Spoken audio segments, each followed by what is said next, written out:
Welcome to Shalom World Podcast. What if a saint could sit across from you and speak? Hey, Carlo, welcome to the studio. Hey. In the studio with Carlo Acutis. Before we begin, please note, this program is presented with the creative assumption that St. Carlo Acutis is in the podcast studio speaking with us. We journey through the miracles as seen through the eyes of Carlo Acutis, creatively imagining what it might be like if he were here with us in the studio, sharing his life, message, and love for the Eucharist firsthand. Welcome back to In the Studio with Carlo Acutis, the podcast where we explore Eucharistic miracles as if Carlo himself just pulled up a chair, grabbed a mic, and said, "Okay, let me tell you why this really matters." In our last episode, we talked about the miracle of Siena.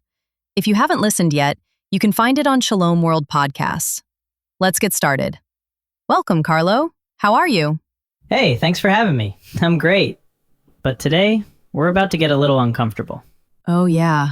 Today, we're heading to Santarém, Portugal in the year 1247. Yes, this miracle doesn't let us stay comfortable for very long. Exactly, because it starts with jealousy, fear, bad decisions, and a woman who's clearly not having her finest spiritual moment. That's a very gentle way of putting it. So why does this miracle matter so much? Because it proves something essential. God doesn't wait for us to be perfect before he shows up.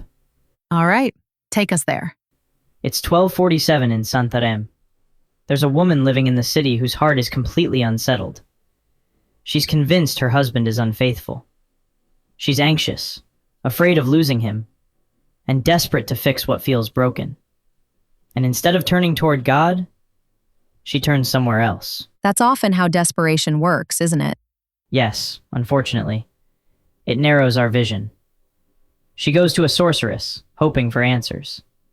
The woman is told, "Bring me a consecrated host, and I'll prepare a spell to make your husband love you again."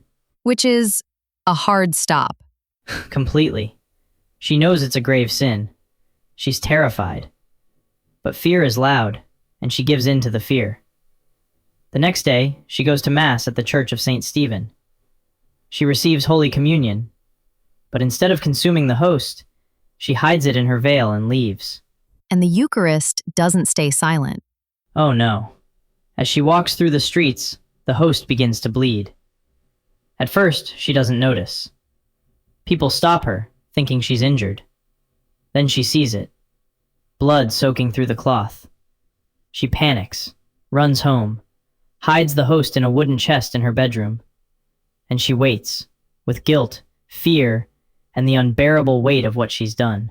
I can't imagine she slept much that night. Not at all. And then, during the night, a brilliant light pours out from the chest, so bright that both she and her husband wake up. They open it, and there it is, the bleeding host, radiating light, surrounded by angels in adoration. What a sight it would have been. Must have changed everything for them. Completely.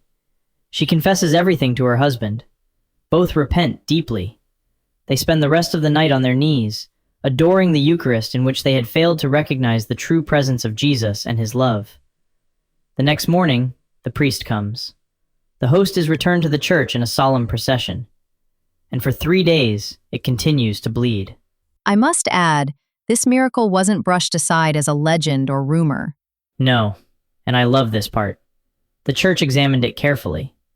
The host was placed in a beeswax reliquary, and later, another miracle occurred. When the tabernacle was opened, the beeswax container had crumbled into pieces.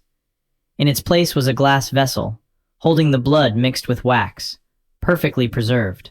Almost as if heaven said, let's make this even clearer. Exactly. The host has remained incorrupt for centuries.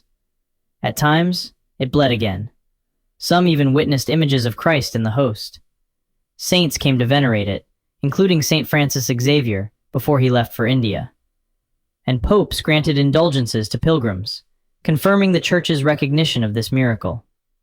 Today, it's preserved in the sanctuary of the Holy Miracle in Santarém. Carlo, this miracle doesn't start with faith.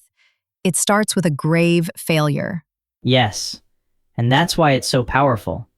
Santarém reminds us that the Eucharist is not a thing we control, not an object we use. It is Jesus himself.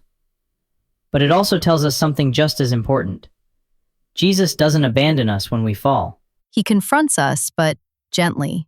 Always gently. This miracle teaches us two truths at once.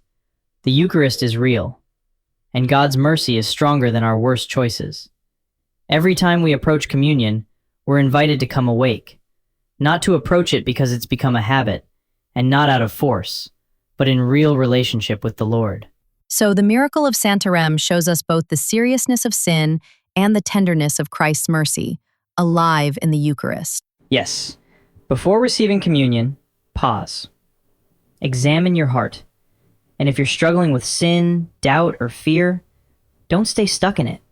Bring it to Jesus in confession. Let him turn fear into light, just like he did in that small home in Santarém. That's beautiful.